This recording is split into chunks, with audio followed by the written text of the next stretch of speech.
पाल, आप देख रहे हैं गोल्डन सिटी बुलेटिन न्यूज। बढ़ते हैं आज की ताज़ा खबरों की ओर। राजस्थान में विधानसभा चुनाव को लेकर बड़ी खबर आ रही है। राजस्थान विधानसभा को लेकर बड़ी खबर। राजस्थान कांग्रेस के बुजुर्ग नेता के मुताबिक टिकट वितरण जीतने के लिए नहीं बल्कि अगले 5 साल की पंचायती जिंदा रखने के हिसाब से तय हो रही है। इस स्तर पर डीसीसी बीसीसी नियुक्त हुए हैं। आगे की पंचायती राज की टिकट अपनों के पास रही।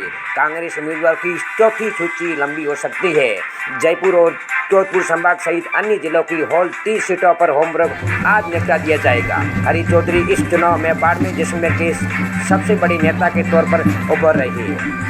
वही सीमावर्ती क्षेत्र जैसलमेर की राजनीति की देखें तो कांग्रेस में रूपाराम धनदेव, लेकिन सूत्रों के मुताबिक यह भी सामने आ रहा है कि पिछले दिनों जसोल ने राहुल गांधी दिल्ली से मुलाकात भी की थी। वैसे राहुल गांधी से जसोल की नज़दीकियाँ अच्छी मानी जा रही है, इसलिए यह बात भी सामने आ रही है कि मानवेंद्र सिंह की बात की जाए तो राहुल गांधी की भी बात रह जाएगी, मानवेंद्र सिंह की बात रह जाएगी, लेकिन बात जैसलमेर जिले लेकिन शाले मोहम्मद की बात का क्या होगा। कोंकण विधायक शाले मोहम्मद मानवेंद्र सिंह को जैसलमेर से चुनाव लड़वाना चाहते हैं, इसलिए वह पैरवी भी कर रहे थे ताकि रूपाराम धनदेव से निजात पा सके। यहाँ लगता है हरी चौधरी भारी पड़े हैं। सिवाना सीट कांग्रेस के लिए वैसे ही है जैसे बीजेपी के लिए बाड़मेर। अब यहाँ कांग्रेस की कुछ उम्मीद हरी हो सकती है, लेकिन मुख्यमंत्री अशोक गहलोत के करीबी सुनील परियार पिछले 5 साल से यहाँ कड़ी मेहनत कर रहे हैं। यही मायने में कहा जाए तो ईमानदारी से मेहनत कर रहे हैं और उन्होंने बिखरी हुई कांग्रेस को जोड़ने तक का काम किया है। लेकिन जैसलमेर के दोनों सीटों पर पेच फंसा हुआ है। हालांकि राजस्थान में इन्हीं के साथ कई सीटों पर अभी सूची जारी होनी बाकी है। लेकिन जैसलमेर विधानसभा की बात करें तो यहाँ पिछले विधानसभा चुनाव 2013 में रूपाराम धनदेव ने हार के बावजूद आमजन के बीच अपना लगातार जाने से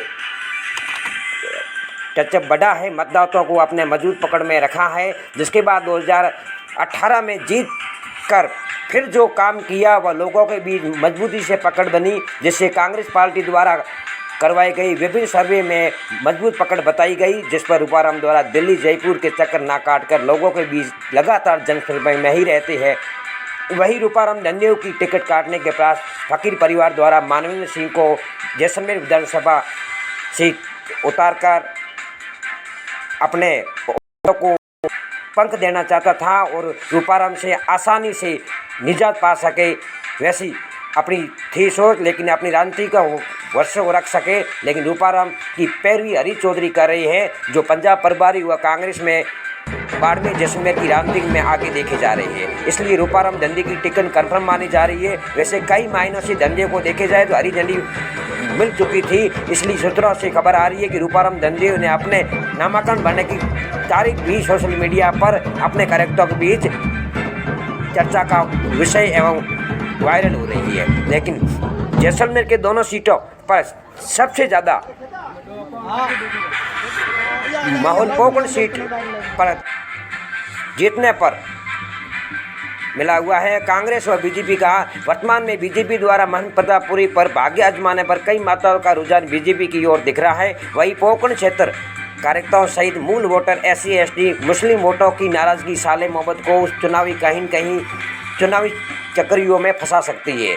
जबकि जैसलमेर में यहाँ चर्चा का विषय बना हुआ है कि यदि रूपाराम को टिकट लाने में सफल हो जाते हैं रूपाराम, तो जैसलमेर सीट जीतने में उनको बड़ी मुश्किल का सामना नहीं करना पड़ेगा, क्योंकि हाल ही में कार्यकाल में रूपाराम द्वारा करवाए गए कार्य एवं जनता के बीच उनकी पुत्री अंजना मेघवार, जो कि पूर्व जिला प्रमुख जैसलमेर रह चुकी है, लगातार लोगों के बीच जाने से जनता से सीधा जुड़ाव मजबूत माना जा रहा है। इसलिए